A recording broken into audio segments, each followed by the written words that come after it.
வணக்கம், இது தமிழ் குரல். நான் உங்கள் பானு. அதாவது விஜய் அவர்களுடைய ஆட்சியில மிகப்பெரிய மாற்றம் வந்திருக்கு. அது மிகப்பெரிய மாற்றம். என்ன மாற்றம் அப்படின்னு பாத்தீங்கன்னா, சட்டமன்றத்துல படத்தோடைய காட்சிகளை ரீக்ரியேட் பண்ண ஆரம்பிச்சிட்டாங்க அப்படின்னு தான் சொல்லணும். ஒரு பக்கம் சூரிய வம்சம் படத்தை பற்றின டைலாக் வருது, இன்னொரு படத்தில் விஜய் அவர்களே ஒரு சீனை ரீக்ரியேட் பண்ணியிருக்காங்க. அது இன்னைக்கு சட்டமன்ற நிகழ்வு பார்க்காதவங்க நான் சொல்கிறேன் கேட்டுக்கோங்க. அதாவது ஒரே கலாபாரமாக போயிட்டுருக்கு. ஒரு பக்கம் பிரேமலதா அவர்கள் எந்திரிச்சு காமெடி பண்ணி, இல்லை இன்னைக்கு ஒரே இதுவாக டென்ஷனாக போயிட்டுருக்கு, கொஞ்சம் சிரிப்பாக பேசுவோம், வாட்டர் பாட்டில் வச்சா தூக்கி அடிக்க மாட்டோமா, டம்ளர் இருக்கே அப்படின்னு அவங்க ஒரு பக்கம் கலகலப்பாக பேசுகிறாங்க. இன்னொரு பக்கம் எதிர்கட்சி தலைவர் அவர்கள் வெளுத்து விடுறாரு. ஏதோ ஸ்கூல் பிரின்சிபல் எழுந்து கேள்வி கேட்பாரு, படிச்சுட்டு வந்தியா, நீ படிச்சுட்டு வந்தியா, இதுக்கு என்ன பதில் சொல்லு அப்படின்ற மாதிரி அவர் லிஸ்ட்டாக போடுறாரு. தாவே காட்சியில் இந்த 40 நாளுக்கு மேற்பட்ட நாட்களில் என்னென்னலாம் நடந்தது அப்படின்னு அவர் லிஸ்ட்டாக போடுறாரு. உடனே நாங்கள் பதில் சொல்கிறோம் அப்படின்ற மாதிரி, சார் நாங்கள் படிச்சுட்டு வரல சார், இந்த கொஸ்டினுக்கு ஆன்சரு சார் அப்படின்னு தப்பு ஆன்சர் சொல்கிற மாதிரி அங்கேருந்து அமைச்சர்கள் எழுந்துச்சு பதில் சொல்லிட்டு இருக்காங்க. ஒரு ஆதவர்ஜுனா அவர்களும் வழக்கம் போல பொய் பேசிட்டு இருந்தார். நான் சொல்லலை, அவங்க கட்சியை சார்ந்த சபாநாயகர் ஜே.சி.டி. பிரபாகர் அவரே சொல்றாரு, பொய் பேசாதீங்க, அமைதியா உட்காருங்க, இதெல்லாம் வெளியே நீங்க கொடுக்குற பேட்டி மாதிரி கிடையாது, அப்படியே பதிவாகும், அதனால சும்மா அளந்து விடாதீங்க, வாய்க்கு வந்த மாதிரிலாம் அளந்து விடாதீங்க அப்படின்னு, பொய் பேசாதீங்க, அமைதியா இருங்க அப்படின்னு அவரு ஒரு பக்கம் தம் பிடிச்சி பர்ஃபார்ம் பண்ணிட்டு இருக்காரு. இப்படி எல்லாருமே பர்ஃபார்ம் பண்ணிட்டு இருக்காரு. ஒருத்தர் மட்டும் கருப்பு சொட்டு போட்டு உட்காந்துட்டு இருக்காரு கம்முன்னு. எனக்கு அதை பார்த்த உடனே இந்த கவுண்டமணி செந்தில்லாம் போய் பொண்ணு பார்க்க போவாங்க. அதுல செந்தில் சொல்லிடுவாரு, இது உன் தங்கச்சிப்பா, ஏன்டா நீ காமிச்சதுலேயே இந்த பொண்ணு மட்டும் தான் நல்லா இருந்தது, இதையும் தங்கச்சியே சொல்லிட்டேடா தகப்பா, உனக்கு இதெல்லாம் நல்லதா அப்படின்னு கேட்பாங்க. அப்போ அந்த பொண்ணோடைய அப்பா உட்காந்து தேமேன்னு மிச்சம் சாப்பிட்டுட்டு இருப்பாரு. இவ்வளோ கலவரம் நடக்குது, யார் உட்காந்து மிச்சம் சாப்பிட்டுட்டு இருக்கா அப்படின்ட்டு, நான் தானுங்க என்ற பொண்ணுக்கு இனிஷியல் ப்ராப்ளம் வரக்கூடாது, வீட்டோட சோறு போட்டு அப்பான்னு ஒருத்தரை வச்சு வளர்த்துட்டு வரணுங்க அப்படின்னாங்க. அந்த மாதிரி எனக்கு அந்த சீனை விஜய் அவர்கள் இவ்வளோ பிரச்சனை நடக்குது. சிரிக்கிறாங்க, வாழ்த்து சொல்றாங்க, அந்த பக்கம் பார்த்தீங்கன்னா கட்சியை குறை சொல்றாங்க, உங்க ஆட்சி சரியில்லை, கரண்ட் போகுது, பெண்கள் பாதுகாப்பு சரியில்லை, சட்டம் ஒழுங்கு சரியில்லை, எங்களுடைய கட்சி அதாவது எங்க ஆட்சியில நடந்த இதெல்லாம் சாதனைங்களா, உங்க சாதனை, நீங்க டெல்லியில போய் ஸ்டிக்கர் ஓட்டுறீங்க அப்படின்னு நாக்க புடிட்டு சாகலாம் போல இருக்கு. அந்த மாதிரி எல்லாம் கேள்வி கேட்குறாங்க.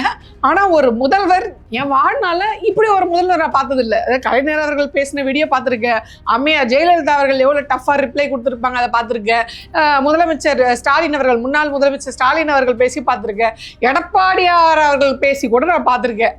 அவரு கூட தவழ்ந்து வந்தெல்லாம் அமைச்சர் பதவி, முதலமைச்சர் பதவி வாங்கினார், அவரு கூட ரிப்ளை கொடுத்து பார்த்துருக்கேன். ஆனால் இப்படி ஒரு முதலமைச்சரை நான் பார்த்ததே கிடையாது. அப்படியே சைலண்ட் உட்காந்துருக்காரு.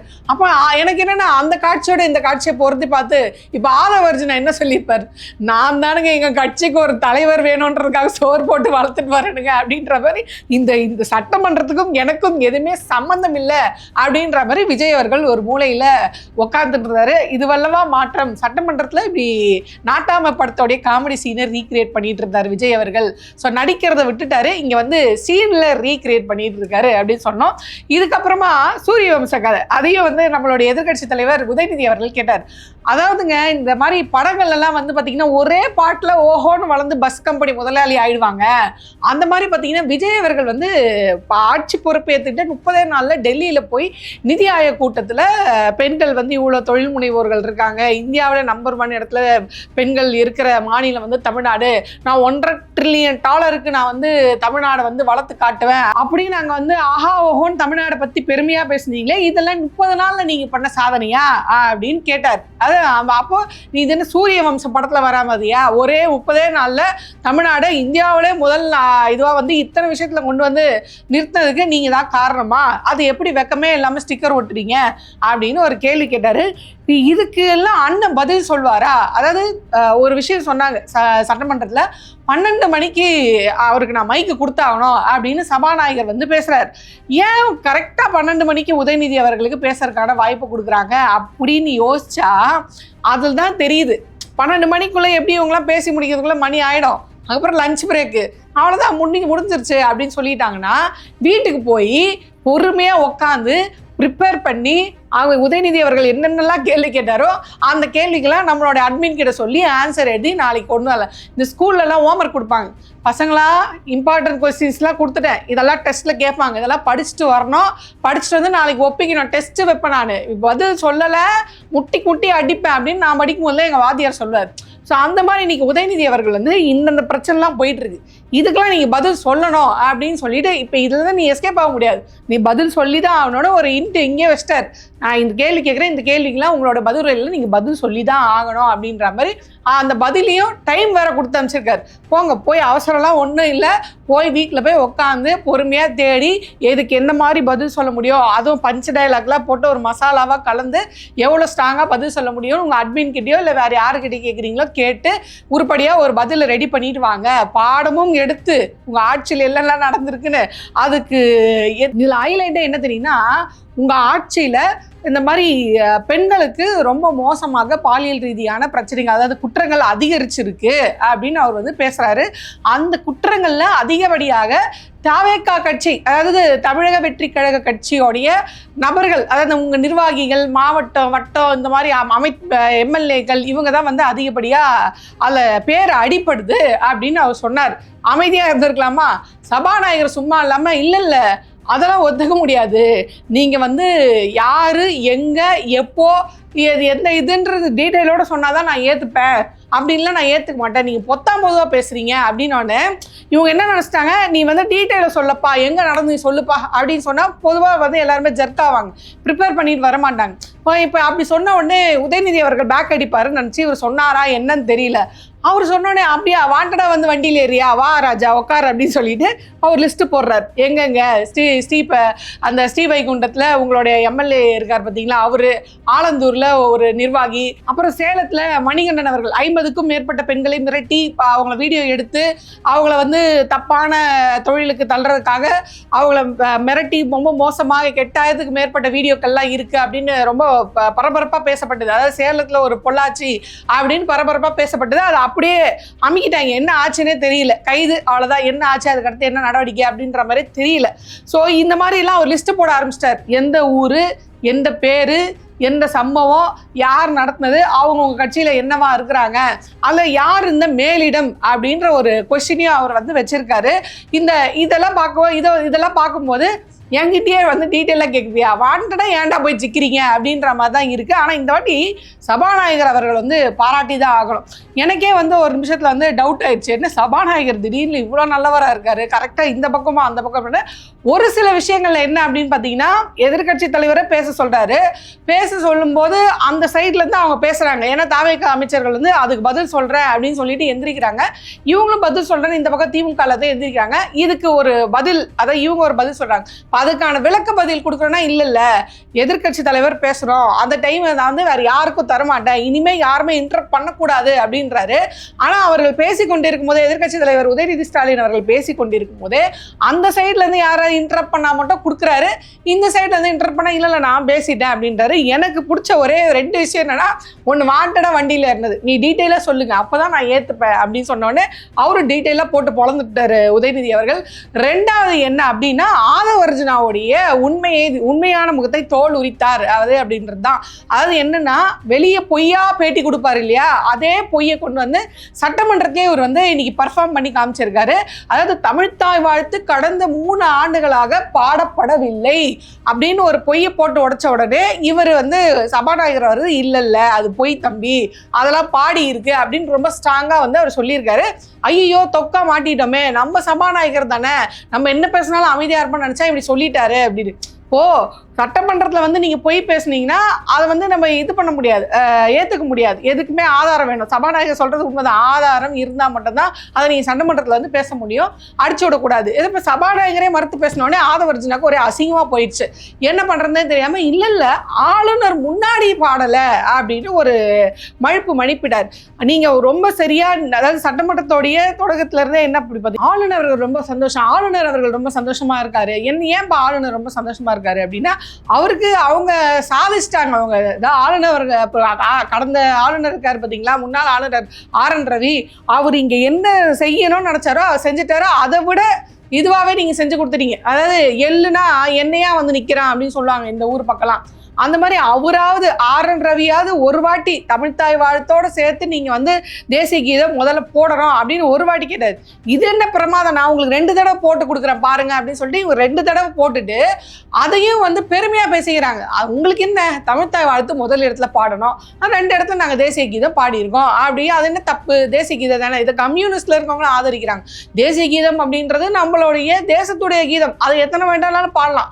இதெல்லாம் கடந்த திமுக ஆட்சியில கூட்டணியில இருக்கும்போது அவங்க கோமாளா இருந்தாங்க போல இருக்கு, தெரியல.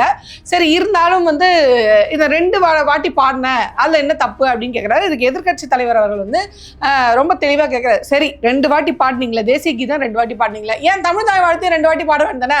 அவங்க உங்களுக்கு 2 வாட்டி தேசிய கீதம் பாடணும்னு வற்புறுத்தினா நான் தமிழ்த்தாய் வாழ்த்தை 2 வாட்டி பாடுறேன், உனக்கு 2 எனக்கு 2 சரிசமம் போயிடுச்சு, எனக்கு ஆளுநரோட எந்த வகையிலும் தமிழ்த்தாய் வாழ்த்து குறைவு கிடையாது, தமிழ்த்தாய் வாழ்த்து தான் முக்கியம் அப்படின்னு ஏன் நீங்க பேசல, அப்ப நீங்க எதுக்காக இவ்வளவு தூரம் காம்ப்ரமைஸ் ஆகிட்டு போயிருங்க அப்படின்னு உடனே வழக்கம் போல கொந்தடிச்சு இந்த ஆதவர்ஜனாவது, அது எப்படி எங்களை பார்த்து நீங்க காம்ப்ரமைஸ்ன்னு சொல்லுவீங்க, நாங்க காம்ப்ரமைஸ்லாம் ஆகல, ஆளுநரையே பேச வச்சுட்டோம், எங்களுக்கு தமிழ்த்தாய் தான் வந்து முதல்ல, அது வந்து விஜய் அவரோட உயிர்னு கூட சொல்ல, எங்கள் முதல்வருடைய உயிருக்கு சமம், அப்ப என் உயிருக்கு சமம் சொல்ல மாட்டியா, முதல்வர் உயிர் தான், உயிர்னு வரும்போது அடுத்த உயிரை தான் நான் வந்து பணைய வைப்பேன், என் உயிரை பணைய வைக்க மாட்டேன். இப்ப சத்தியம் பண்றது அப்படின்னு தான் பிடிக்காத யாரா இருப்பாங்க வீட்டுல தேடி பிடிச்சி, அந்த சத்தியத்தை காப்பாற்ற முடியாதுன்னு தெரிஞ்சா அந்த அவங்க மேல சத்தியம் பண்ணிடுறது. இப்போ ஏதாவது வீட்டுல குடிக்கிறவங்க இருந்தாங்க வச்சுக்கோங்களேன், இனிமே குடிக்க மாட்டேன் சத்தியம் பண்ணுப்பா, குடும்பம் கெட்டு போகுதுப்பா அப்படின்னா வீட்டுல யாரு பிடிக்காதவங்களை பார்த்து அவங்கள கூப்பிட்டு வச்சு இவங்க மேல சத்தியமா நான் குடிக்க மாட்டேன்னுவாங்களே. அந்த மாதிரி ஆதவர்ஜன் என்ன பண்றாருன்னா விஜய் அவர்களுடைய உயிருக்கு நிகராது, சத்தியமா சொல்றேன், அவரோட உயிருக்கு நிகரானது தமிழ்த்தாய் வாழ்த்து, அப்ப உங்க உயிருக்கு நிகரானது இல்லையா அப்படின்ற மாதிரிதான் இருக்கு.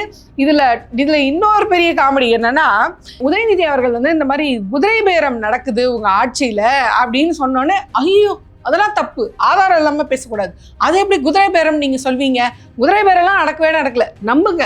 இது வரைக்கும் அதிமுகல இருந்து 5 எம்எல்ஏக்கள் வந்து ரிசைன் பண்ணிட்டு இந்த பக்கம் வந்திருக்காங்க, அது குதிரை பேரல்ல. இப்போ அங்கேருந்து ரிசைன் பண்ணிட்டு வந்தவங்களும் உங்க கட்சியில நீங்க எப்படி சேர்த்துட்டீங்க?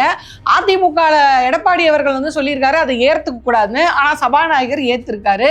இப்போ ஏற்றிருந்தால இடைத்தேர்தல், அவங்க ராஜினாமா பண்ணதுனால இடைத்தேர்தல் வரப்போகுது. இந்த இடைத்தேர்தலில் நீங்க யார் நிறுத்துவீங்க? எம்எல்ஏ பதவியை ராஜினாமா பண்ணிட்டு வந்தவங்களை தானே நிறுத்த போறீங்க. அப்ப அங்க ஒரு கட்சியில இருந்து மக்கள் ஓட்டு போட்டு ஜெயிச்சு வந்தவங்க, அந்த மக்களுடைய இப்போ ஒரு ஆதவர்ஜன் நான் மூச்சுக்கு 300 வாட்டி இந்த டிவிகேல இருந்து சொல்லிட்டே இருக்காங்க, மக்களுடைய தீர்ப்பை நீங்க மதிக்கல, மக்களுடைய தீர்ப்பை மதிக்கல. 5 எம்எல்ஏக்கள் அதிமுகல இருந்து ரிசைன் பண்ணிட்டு உங்க கட்சியில இருந்து வந்து சேரும் போது நீங்க மக்களோட தீர்ப்பை மதிக்கல. அந்த 5 எம்எல்ஏக்களுக்கு மக்கள் என்ன தீர்ப்பு கொடுத்துருக்காங்க, இவங்க அதிமுக சார்பா நிக்கிறாங்க, அதனால நான் ஓட்டு போடுறேன். இப்போ நீங்களே சொல்றீங்க டிவிகேவோட அலை தமிழ்நாடு ஃபுல்லா அடிக்குது அப்படின்றீங்க, அந்த அலையிலையும் தப்பிச்சு பொழைச்சு அதிமுகவுக்கு வந்து இத்தனை எம்எல்ஏக்கள் வந்திருக்காங்கல்ல, அப்ப அத்தனை அந்த எம்எல்ஏக்களுக்கு என்னென்ன மக்கள் வந்து தீர்ப்பு கொடுத்துருக்காங்க, நீ அதிமுகவோட சார்பா நீ எம்எல்ஏவா மக்கள் பிரதிநிதியா நீ வேலை செய்ய சொல்லியிருக்காங்க. அப்ப மக்கள் தீர்ப்பை மதிக்காம அவங்க ரிசைன் பண்ணிட்டு வம்படிக்குன்னா வந்து டிவிகேல சேர்றாங்க, அதையும் நீங்க வந்து ஏத்துக்கிறீங்கன்னா நீங்க தான் மக்கள் தீர்ப்பை மதிக்கிறவங்களா? புரியலையே. இப்போ அந்த திமுக கூட்டணியில நின்னாங்கன்னா, அந்த திமுக கூட்டணியில நின்ன விசிகாவா இருக்கட்டும், இல்ல கம்யூனிஸ்டுகளா இருக்கட்டும், இல்ல ஐயுஎம்எல்லா இருக்கட்டும், இப்போ இவங்களுக்கெல்லாம் மக்கள் என்ன தீர்ப்பு சொல்லியிருக்காங்க, நீங்க திமுகவோட நின்று இருக்கீங்க, என் ஓட்டு உங்களுக்கு, இப்போ நான் ஒரு திமுக காரன்னு வைங்களேன், இப்போ வந்து என்னோட தொகுதியில் ஐயுஎம்எல் தான் நிற்கிது, இல்லை விசிகா தான் நிற்கிது. இப்போ விசிகாவுக்கு ஓட்டு போடுவேனா, விசிலுக்கு ஓட்டு போடுவேனா, இல்லை அதிமுக போடுவேனா, இது திமுக கூட்டணி அப்படின்றதுக்காக நான் வந்து விசிகாக்கோ இல்லை ஐயுஎம்எல்கோ இல்லை கம்யூனிஸ்டோ ஓவர் யார் டிஎம்கே உடைய கூட்டணியோ அவங்களுக்கு தான் நான் என்னோட ஓட்டை போட்டிருப்பேன். இப்போ நீங்க எல்லாருமே அங்கிருந்து வந்து இங்க எந்த விசில் ஜெயிக்கக்கூடாது, எந்த டிவிகே ஜெயிக்கக்கூடாது நான் திமுகவுக்கு ஓட்டு போட்டனோ அதே அந்த ஓட்டை வாங்கிட்டு அப்படியே கொண்டு போய் நீங்க வந்து விசில்ல சேர்றது அப்படின்றது அப்போ மட்டும் மக்களோட தீர்ப்பு மதிக்கிறதா கணக்காயிடுமா அப்படின்னு எனக்கு ஒரு சந்தேகம். அந்த சந்தேகத்தை நீங்க தீர்த்து வச்சா ரொம்ப சந்தோஷம் அப்படின்ற மாதிரி தான் இருக்கு. இதை தான் உதயநிதி அவர்கள் வந்து சொன்னாங்க. இப்போ நீங்க நடத்துற ஆட்சி இருக்கு பாத்தீங்களா, இந்த ஆட்சி வந்து நாங்க வர்ற எதிர்கட்சி மட்டும் கிடையாது, சொல்ல போனா நாங்க ஆல்மோஸ்ட் ஒரு பார்ட் டைம் ஆளுங்கட்சி தான். ஏன்னா எங்களுடைய தொண்டர்கள் ஓட்டு போட்டாங்க பார்த்தீங்களா, எங்க அதாவது திமுக இந்த திராவிட முன்னேற்ற கழகம் ஜெயிக்கணும்னு சொல்லி எங்க தொண்டர்கள் எங்க உடன்பிறப்புகள் போட்ட உழைப்பு போட்ட ஓட்டு தான் இங்க அங்க வந்து உட்காந்துருக்காங்க. அப்போ அது நாங்களும் வந்து இந்த ஆட்சியில பங்கெடுத்து தான் இருக்கோம், எங்க தயவுல தான் நீங்க சொல்ல போனா ஆட்சியை அமைச்சிருக்கீங்க அப்படின்றதுக்கு வழக்கமா தொட்டதுக்கெல்லாம் எழுந்து நிக்கிற ஆதவர்ஜனா கூட எழுந்து நிற்கவில்லை அப்படின்றத பார்க்கும்போது போது எந்த அளவுக்கு அது உண்மை அப்படின்றது. இந்த குதிரை பேரன்றத அவர் வந்து இல்லையா, அதாவது அங்கேருந்து மக்கள் தீர்ப்பை மதிக்காம 5 எம்எல்ஏக்கள் ரிசைன் பண்ணிட்டு வருவாங்களாம். இவங்களாம் வந்து அந்த கட்சியோட பொதுச் செயலாளர் பேச்சை மீறிய சபாநாயகர் வரையும் ஏற்றுப்பாராம், ரிசைனை ஏற்றுப்பாராம். அதுக்கப்புறம் அவங்கள வரப்போகிற இடைத்தேர்தலில் நிறுத்த வைக்க போகிறாங்களோ இல்லையோ அதெல்லாம் தெரியல. ஆனால் நிறுத்தினா அது அப்பட்டமான குதிரை பேரம் தான், ஏற்றுக்கிட்டதே குதிரை பேரம் தான், அப்பட்டமான குதிரை பேரம் தான். ஸோ இதெல்லாம் இல்லை அப்படின்ற மாதிரி அவர் அடித்து பேசியிருந்தார். ஸோ இதுக்கு அடுத்து என்னென்னா, சபாநாயகர் வந்து இன்னொரு விஷயத்தில் நம்ம பாராட்டணும். அது என்ன அப்படின்னு பார்த்தீங்கன்னா, எம்எல்ஏ பல்லவி இருக்காங்க பார்த்தீங்களா, ஸ்கூல் பிள்ளைங்களாம் போய் கம்ப்ளைண்ட் கொடுப்பாங்க. மேம் இவன் என்ன அடிச்சுட்டா மேம், நீங்கள் என்னன்னு கேளுங்க மேம், எப்போ பார்த்தா அதான் அடிச்சுட்டே இருக்கிறா மேம் அப்படின்வாங்கல்ல.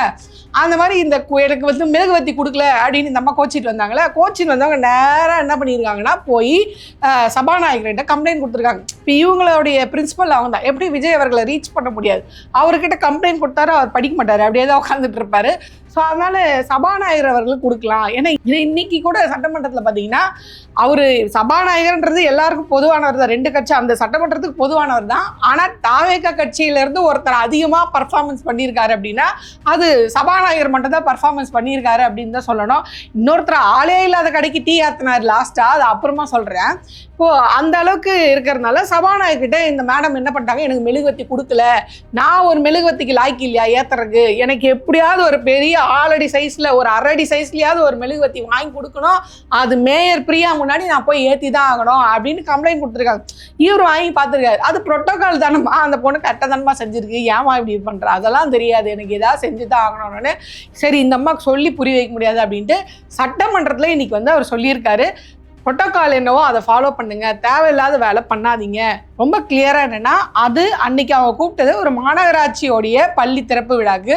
மாநகராட்சின்னு வரும்போது மேயர் அவர்கள் தான் வந்து அங்கே சீஃப் கெஸ்ட், அவங்க தான் அங்கே இதுவாக இருப்பாங்க. சட்டமன்றம்னு வரும்போது வேறு, அதே மாநகராட்சின்னு வரும்போது அவங்க தான் அங்கே வந்து விழாவின் நாயகி அப்படின்னு வச்சுக்கோங்களேன். இப்போ மதித்து நீங்கள் வந்து ஒரு எம்எல்ஏ அப்படின்னாலும் உங்களை கெஸ்ட்டாக கூப்பிட்றாங்கன்னா நீங்கள் அங்கே போங்க, அவங்க ப்ரோட்டோகால் படி அவங்களுக்கு அடுத்து இவங்க ஏற்றுங்கன்றாங்க. சரி நீங்கள் முத வந்திருக்கீங்க, ஒரு 3ஆவதாக ஏற்றுனா என்ன, அப்போ ஒரு ஐபிஎஸ் அதிகாரி நீங்கள் மதிக்கக்கூடாதா, 3ஆவதாக ஏற்றுனா என்னம்மா, ப்ரோட்டோகால் என்ன தெரிஞ்சுக்கிட்டோட நீங்கள் பண்ணியிருக்கலாம். ஸோ அதுக்காக இப்படி கோச்சிக்கிட்டு பிரின்ஸிபல் கிட்ட லெட்டர் கொடுக்குற மாதிரிலாம் வந்து நீங்கள் என்ன பண்ணக்கூடாது, வந்து என்கிட்ட லெட்டர் கொடுக்கக்கூடாது. இன்றைக்கி நான் சட்டமன்றத்தில் ரொம்ப தெளிவாக சொல்கிறேன், இதுதான் ப்ரோட்டோகால், இதை தான் நீங்கள் ஃபாலோ பண்ணணும், தேவையில்லாமல் இதெல்லாம் ஒரு பஞ்சாயத்துன்னு தூக்கிட்டு வராதீங்க, நாட்டில் பல பிரச்சனை போயிட்டுருக்கு அப்படின்ற மாதிரி சொல்லியிருக்காரு. ஸோ அதாவது இப்போ உண்மையிலே மேயர் பிரியா அவர்கள் மேலே தப்பு இருந்தால் சபாநாயகர் அவர்கள் அதை குறிப்பிட்டிருப்பாரா இல்லையா? ஆமாம், மேயர் பிரியா அவர்கள் பண்ணது தப்பு தான், எம்எல்ஏக்கு தான் முதல்ல என்ன இருக்கு தகுதி இருக்கு, அந்த இது ப்ரோட்டோகால் படி அவங்க தான் ஃபர்ஸ்ட் ஏற்றிருக்கணும், இல்லை 2ஆவது அவங்க தான் ஏற்றிருக்கணும் அப்படின்ற விளக்கத்தை அவர் சொல்லியிருப்பார். ஆனால் அதற்கு மாறாக அவர் என்ன சொல்றாரு அப்படின்னு பார்த்தீங்கன்னா, இப்போ இதை வந்து நான் நடவடிக்கை எடுக்க விரும்பலை, இனி இந்த மாதிரியான பிரச்சனைகள் வரக்கூடாது, அதை பார்த்துக்கோங்க, எம்எல்ஏ பல்லவி இந்த மாதிரி ஒரு ரிப்போர்ட் கொடுத்துருக்காங்க, அது என் கவனத்துக்கு வந்துச்சு, ஸோ நான் இப்படி ஒரு விஷயத்த சொல்கிறேன், இந்த மாதிரி நடந்துக்காம இனிமே பார்த்துக்கோங்க, அதனால் இது மேலே நான் இது மேலே நடவடிக்கை எடுக்கிற அளவுக்கு இது ஒரு முக்கியமான விஷயம் கிடையாது அப்படின்னு அவர் வந்து தூக்கி தூர போடுறாரு. அப்போ என்ன விஷயம், இவங்க பரப்புனது பொய் அப்படின்னா மேயர் பிரியா அவர்கள் சொன்ன மாதிரி ப்ரோட்டோகால் உண்மைதான் போல இருக்கு அப்படின்றத இவங்க புரிஞ்சுக்கணும். எதுக்கு எடுத்தாலும் மைக்கு கிடச்சிச்சு எந்திரிச்சு நின்றுட்டு எதையாவது ஒன்று கத்திட்டு இருக்கக்கூடாது. குறிப்பாக வெளியே போய் பேசுகிற மாதிரி சட்டமன்றத்துக்குள்ளே வந்து போய் பேசக்கூடாது அப்படின்னு ஆதவர்ஜுனா அவர்கள் தலைமையிலே அவருடைய சொந்த கட்சியை சார்ந்த ஜேசிடி பிரபாகரன் அவர்கள் சபாநாயகர் அவர்கள் வந்து பேசியிருக்காரு. இவர் என்னன்னா ரெண்டாவது அவர் இது பண்ணார், தமிழ் தாய் வாழ்த்துல போய் சொன்னார், அதில் வர மாட்டி விட்டார்ல, இது மாதிரி கிட்டத்தட்ட 5 வாட்டி அவர் சொன்னார்னு நினைக்கிறேன். அது 2ஆவது வந்து எங்கே அப்படின்னு பார்த்தீங்கன்னா, உடனே திமுக காரங்களும் இதே மாதிரி போஸ்கோ சட்டத்தில் கைதாகிருக்காங்க, அவங்க ஆட்சியில் இந்த மாதிரி ஒரு பெண் குழந்தை இப்படி பண்ணியிருக்காங்க அப்படின்னா அவரும் நிறுத்துப்பா, நீ சும்மா இதே பொய்யா சொல்கிறதே ஒரு பொழப்பா வச்சிருக்க, கம்முன்னு இருப்பா, நீ சும்மா அவங்கள தான் இப்படி சொன்ன, நீ வேற அவராவது பேர் இடம் பொருள் நம்மளாம் ஸ்கூலில் விளையாடுவோம்ல, நேம் பிளேஸ் திங்ஸ் அப்படின்னு சொல்லிட்டு என்ன பேர் எந்த இடம் என்ன அப்படின்னு அந்த மாதிரி உதயநிதி அவர்கள் நேம் பிளேஸ் திங்ஸோடையே சொல்லிட்டார். நீ அதுவும் சொல்ல மாட்டேங்கிற, சும்மா ஆனால் திமுக நடந்தது, இது பண்ணாங்க அவங்க பண்ணாங்க, அப்போ நான் ஆதாரத்தை கொடுப்பானோட ஆதவர்ஜுனா ஜர்க்காயிட்டார். கண்டிப்பாக நாளைக்கு நான் கொண்டு வரேன். இப்போ இன்னைக்கு உங்களுக்கு பதில் தெரியாது. வெல் ப்ரிப்பேர்ட் ஸ்டூடெண்ட் இது. இந்த பக்கம் பார்த்தீங்கன்னா 90 மார்க் வாங்குற ஸ்டூடெண்ட்ஸ், அந்த பக்கம் பார்த்தீங்கன்னா ஏதோ பாஸ் மார்க் வாங்கினா போதுன்னு ப்ரிப்பேர் பண்ணிட்டு வந்த ஸ்டூடெண்ட் மாதிரி தான் ப்ரிப்பேர் பண்ணிட்டு வந்திருக்காங்க. இதில் நாளைக்கு இது ப்ரிப்பேர் பண்ணிட்டு வந்து நான் பதில் சொல்கிறேன். இன்னைக்கு எக்ஸாமு, ஆனால் தலைவர் வந்து என்னன்னா நாளைக்கு தான் வந்து பதில் சொல்லார். ஏன் இதை எப்படி முட்டு கொடுக்கறதுனா, இல்லை டைம் ஆயிடுச்சு, சட்டமன்றத்துக்கான நேரம் முடிஞ்சிச்சு, அதனால எங்கள் அண்ணன் பதில் சொல்ல முடியல, இல்லைனா எங்கள் அண்ணன் வந்து பதில் அள்ளி தெளிச்சிருப்பாரு அப்படின்ற மாதிரி. என்ன பக்கா பிளானிங் பாருங்க. 12 மணிக்கு எதிர்க்கட்சி தலைவரை பேச சொல்றோம்னா அடுத்த அப்படியே முடிச்சு விட்டுறலாம். அண்ணன் வீட்டுக்கு போய் நிதானமாக ப்ரிப்பேர் பண்ணிட்டு வந்து நாளைக்கு பதில் சொல்லார், பஞ்ச் டைலாகோட பதில் சொல்லார். அதுவும் பார்த்தீங்கன்னா பார்த்து ஒவ்வொரு எழுத்தா, இன்னைக்கு எப்படி புசி ஆனந்த் படிச்சார் பார்த்தீங்களா, பார்த்து ஒவ்வொரு எழுத்தா. அதுக்கு வேற சபாநாயகர் வேற மனசாட்சியே இல்லாமல் நீண்ட நெடிய விளக்கமா, இப்படி ஒரு விளக்கத்தை யாராவது கேள்விப்பட்டிருக்கீங்களா? நீண்ட நெடிய விளக்கம், ஒரு பேப்பரை பார்த்து ஒவ்வொரு எழுத்தா கூட்டி படிச்சது நீண்ட நெடிய விளக்கம். இதை விட ஒரு சூப்பர் நீண்ட நெடிய விளக்கத்தை நாளைக்கு இன்னைக்கு எதிர்க்கட்சி தலைவர் உதயநிதி அவர்கள் கேட்டிருக்காரு. அதற்கான பதிலை நாளைக்கு போய் வீட்டில் வந்து அட்மினை வச்சு ப்ரிப்பேர் பண்ணிட்டு வந்து, நம்ம நாட்டாம படத்தில் வர அந்த மிச்சர் கேரக்டர் இருக்காரு பார்த்தீங்களா, நான் நாட்டாம படத்தோட மிச்சர் கேரக்டர் தான் பேசினேன், விஜய் அவர்களை பற்றி பேசல. ஸோ இன்னைக்கு நடந்த எக்ஸாமுக்கு நாளைக்கு வந்து நல்லா படிச்சுட்டு வந்து ப்ரிப்பேர் பண்ணிட்டு வந்து பஞ்ச் டைலாக்கோட ஆன்சர் வந்து விஜய் அவர்கள் சொல்வார். ஸோ எனக்கு தெரிஞ்ச நாட்டாம் படத்தில் வர மிக்சர் வந்து கேரக்டர் வந்து அடுத்த நாளில் பதில் சொல்ல மாட்டார். அந்த வகையில் பார்க்கும்போது இவர் கொஞ்சம் பெட்டர் சிஎம்மாக தான் நம்ம வந்து எடுத்துக்க வேண்டியதாக இருக்குது. ப்ரிப்பேர் பண்ணிவிட்டு நாளைக்கு சொல்லார். இந்த ஏதோ ஒரு படத்தில் இன்று போய் நாளை வா அப்படின்னு சொல்லுவாங்க, அந்த மாதிரி இன்றைக்கி உன்னை அடித்து ஓட விட்டேன், இதுக்கெல்லாம் பதிலோட, அதுவும் எதுக்கு பதில் சொல்லணும்னு அதுவும் சொல்லிட்டார். இதுக்கெல்லாம் நீ உன்னுடைய பதில் உரையில் நீ பதில் சொல்லணும் அப்படின்ட்டு. சும்மா நானும் கேள்வி கேட்டேன் நீயும் பதில் சொல்ல மாதிரி அப்படின்னு இல்லாமல், நான் கேள்வி கேட்டேன், அந்த கேள்விக்கு இந்தந்த கேள்விக்கு நீ பதில் சொல்லி தான் ஆகணும் அப்படின்னு சொல்லி எந்தெந்த கேள்வி இம்பார்ட்டன்ட் கொஸ்டின்ஸையும் குறித்து கொடுத்து உதயநிதி அவர்கள் அனுப்பிச்சி விட்ருக்காரு. பார்ப்போம் நாளைக்கு எப்படிலாம் வந்து இம்பார்ட்டன்ட் கொஸ்டின்ஸுக்கு அண்ணன் ஆன்சர் பண்ண போகிறாரு, பாஸ் மார்க்கா ஃபெயில் மார்க்கா அப்படின்றத நாளைக்கு இதே மாதிரி இன்னொரு வீடியோவில் நான் உங்களுக்கு விளக்கமாக சொல்கிறேன்.